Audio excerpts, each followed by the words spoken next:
भारतीय सेना प्रमुख को पेंसिल्वेनिया स्थित यूएस आर्मी वॉर कॉलेज में इंटरनेशनल हॉल ऑफ फेम में शामिल किया गया। तो ये शामिल किया गया है जनरल उपेंद्र द्विवेदी को। ठीक है, जान लेते हैं इनके बारे में। ठीक है, ये प्रेजेंट टाइम में भारतीय सेना में जो है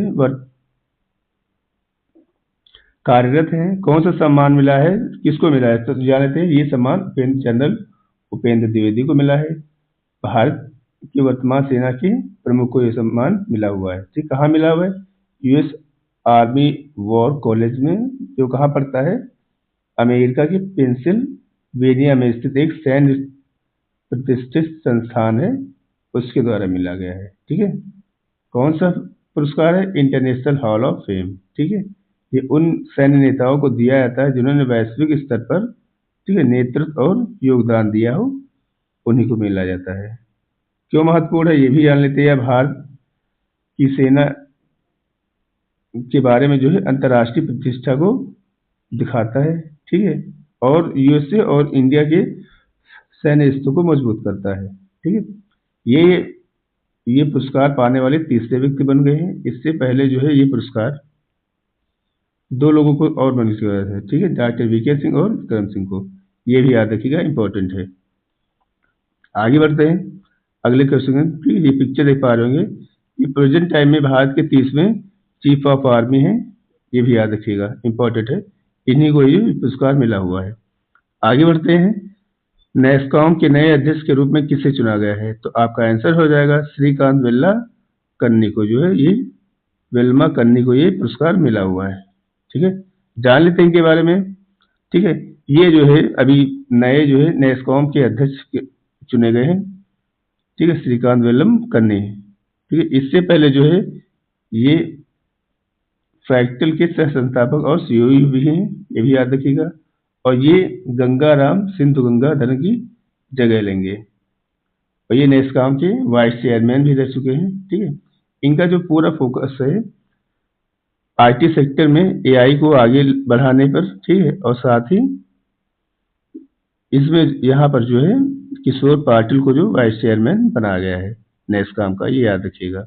ठीक है, अध्यक्ष श्रीकांत वेल्ला कन्नी को बनाया गया है। ठीक है, और वाइस चेयरमैन जो है किशोर पाटिल को बनाया गया है। किसकी जगह लेंगे? तो ये जगह लेंगे सिंधु गंगा धरंग की, याद रखिएगा, इंपॉर्टेंट ये भी है। आगे बढ़ते हैं, नैसकॉम के बारे में जान लेते हैं। नैसकॉम जो international association of software and service company है, स्थापना 1988 में। ठीक है, नॉन प्रॉफिट इंडस्ट्री बॉडी है, मुख्यालय इसका नई दिल्ली में है। कौन कौन से क्षेत्र? ये IT, software, PPO, digital service, ये काम करता है। ठीक है, और ये प्रेजेंट टाइम में जो है आईटी इंडस्ट्री का की जो है प्रतिनिधि संस्था है। ठीक है, सरकार के साथ जो है मिलकर काम करती है। ठीक है, उनकी नई नई जो पॉलिसीज है उनको बनवाने में मदद करती है। ठीक है, और इंडियन आईटी कंपनियों को ग्लोबल लेवल पर प्रमोट करने का भी काम करती है, ये भी याद रखिएगा। जैसे स्टार्टअप्स हो गया, इनोवेशन को इसका मेन फोकस रहता है सपोर्ट करना। ठीक है, तो याद रखिएगा नैसकॉम के जो नए जो है अध्यक्ष वो बन गए हैं वेल्ला कन्नी। ठीक है, याद रखिएगा, यह पिक्चर देख पा रहे होंगे। अगला क्वेश्चन है हमारा, आंध्र प्रदेश की उच्च न्यायालय की पहली महिला मुख्य न्यायाधीश के रूप में किसे चुना गया है? तो ये चुना गया है न्यायमूर्ति लिसा गिल को। ठीक है, जान लेते हैं इनके बारे में। ये आंध्र प्रदेश की पहली महिला मुख्य न्यायाधीश बन गई हैं। ठीक है, ये हिस्ट्री में पहली बार वहां की जो है मुख्य न्यायाधीश बनी हुई हैं। इससे पहले जो है ये पंजाब एवं हरियाणा उच्च न्यायालय की न्यायाधीश थी, ये भी याद रखिएगा, इंपॉर्टेंट है, पूछा जा सकता है। नाम क्या है? नाम है इनका जस्टिस लिसा गिल। इंपॉर्टेंट है, ये पूछा जा सकता है एग्जाम में, याद रखिएगा। ठीक है, आगे बढ़ते हैं अगले क्वेश्चन की तरफ। या पिक्चर देख पा रहे होंगे लिसा गिल की। अगला क्वेश्चन है, हाल ही में Eveready industry India company limited ने अपनी नई विनिर्माण इकाई का उद्घाटन कहाँ किया है? तो आपका आंसर हो जाएगा बारी ब्रह्मणा संभा, जम्मू और कश्मीर में। ठीक है, जान लेते हैं इसके बारे में और थोड़ी जानकारी। कौन सी कंपनी ने यहाँ पर उद्घाटन किया हुआ है? तो एवरेडी इंडस्ट्री इंडिया लिमिटेड ने किया हुआ है। स्थान सांबा, जम्मू कश्मीर। किस प्रकार की ये कंपनी वो जो है कंपनी है। तो ये औद्योगिक बैटरी निर्माण इकाई की कंपनी है, ठीक है। उद्घाटन का 2026 में किसने किया है? तो जम्मू कश्मीर के जो राज्यपाल हैं, ठीक है, एलजी हैं जो, सॉरी, वहाँ पे एलजी रखे जाते हैं, तो वहाँ के एलजी मनोज सिन्हा ने किया हुआ है, ठीक है। याद रखिएगा, इसका मेन फोकस जो है यहाँ पर इस कंपनी में 2000 करोड़ रुपए की लागत से इसको स्थापित किया जा रहा है, और इसका जो मेन उद्देश्य है वो है रोजगार को बढ़ावा देना है। ये भी याद रखिएगा, इंपॉर्टेंट है। आगे बढ़ते हैं, ठीक है। ये आप पिक्चर देख पा रहे होंगे। अगला क्वेश्चन है हमारा, कौन सी फिनटेक कंपनी आरबीआई की केंद्रित भुगतान प्रणाली में शामिल होने वाली कंपनी बन गई है? तो आपका आंसर हो जाएगा पे पॉइंट इंडिया, ठीक है। जान लेते हैं इसके बारे में। ये जो है अब पे पॉइंट इंडिया से सीधे आरबीआई के पेमेंट सिस्टम से जुड़ गई है, ठीक है। इससे जो है ट्रांजेक्शन जो होता है वो सिक्योर, फास्ट और रिलायबल हो जाएंगे। पहले ऐसे सिस्टम में ज़्यादातर बैंक ही जुड़े होते थे, अब जो है फिनटेक भी जुड़ गई है। ढेर सारी जो बैंकें हैं वो आरबीआई इस माध्यम से आरबीआई से जुड़ी हुई हैं। अब फिनटेक भी जुड़ गई है, ठीक है। ये भी याद रखिएगा। सीपीएस क्या होता है? सीपीएस जो है सेंट्रल पेमेंट नेटवर्क होता है, ठीक है, जो आरबीआई द्वारा चलाया जाता है। इसमें बड़े पेमेंट सिस्टम आते हैं, जैसे रियल टाइम ग्रॉस सेटलमेंट, ठीक है, नेशनल इलेक्ट्रिक फंड ट्रांसफर, ठीक है। और ये सब जो सिस्टम जो पूरा कंट्रोल करता है वो आरबीआई कंट्रोल करता है। आगे बढ़ते हैं।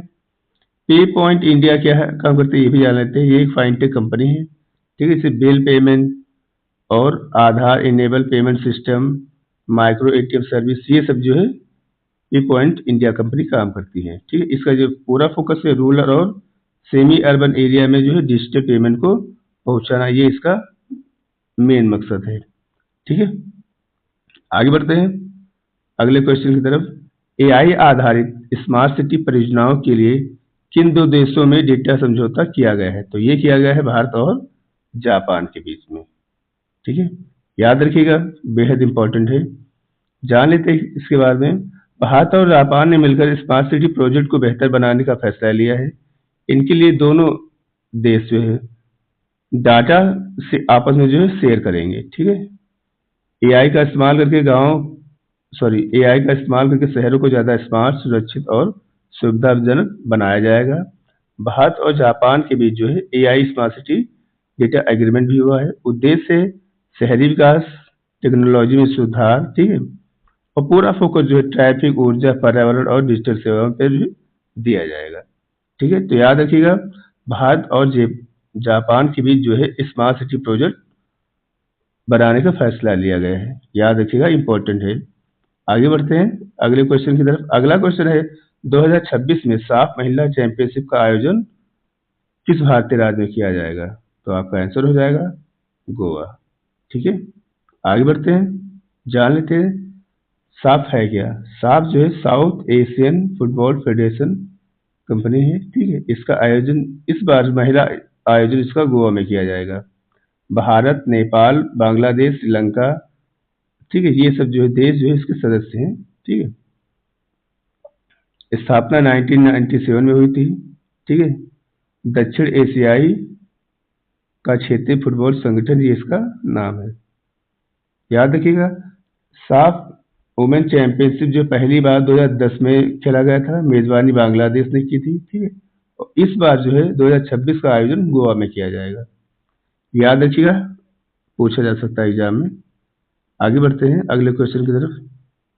अगला क्वेश्चन है हमारा, हाल ही में स्टेरेंथोरा ओरोग्लासा नामक नई पादप प्रजाति की खोज भारत के किस राज्य में की गई? तो आपका आंसर हो जाएगा अरुणाचल प्रदेश। जान लेते हैं इसके बारे में। यह प्रजाति भारतीय वनस्पति सर्वेक्षण के वैज्ञानिकों द्वारा खोजी गई है, ठीक है। कहाँ खोजी गई? तो अरुणाचल प्रदेश के पश्चिम कंगमेंग जिले के घने जंगल में इसको जो है पाया गया था, ठीक है। इसकी फैमिली क्या है? इसकी जो फैमिली है गेस्नेरिएसी है, ठीक है।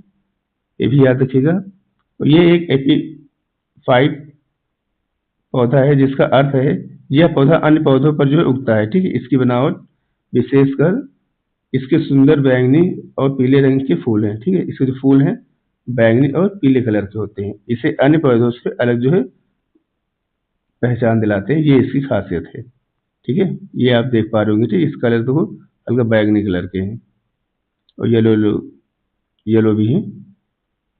आगे बढ़ते हैं। अगला क्वेश्चन है हमारा, किस देश में हाल में 15 साल से कम उम्र के बच्चों के लिए सोशल मीडिया तक पहुंचने सीमित करने के लिए नया कानून पारित किया है? तो आपका आंसर हो जाएगा तुर्की। ठीक है, तो याद रखिएगा, ये इंपॉर्टेंट है। ठीक है, सबसे पहले जो 16 साल से कम उम्र के बच्चों के लिए सोशल मीडिया जो है ऑस्ट्रेलिया ने पूरी तरीके से बैन कर दिया अपने कंट्री में। तो अब जो नया कानून है 15 साल वाला, वो कौन लेके आया है? वो तुर्की लेके आया है। ठीक है, तो याद रखिएगा। ठीक है, इंपॉर्टेंट है ये। आगे बढ़ते हैं अगले क्वेश्चन की तरफ। अगला क्वेश्चन है, निम्न में से किस देश में दुनिया का पहला स्थायी परमाणु कचरा भंडार बनाया गया है? आपका आंसर हो जाएगा फिनलैंड। ठीक है, फिनलैंड से याद रखिएगा, अभी ग्लोबल हैप्पीनेस इंडेक्स की जो रिपोर्ट आई है उसमें जो है फिनलैंड का पहला स्थान है।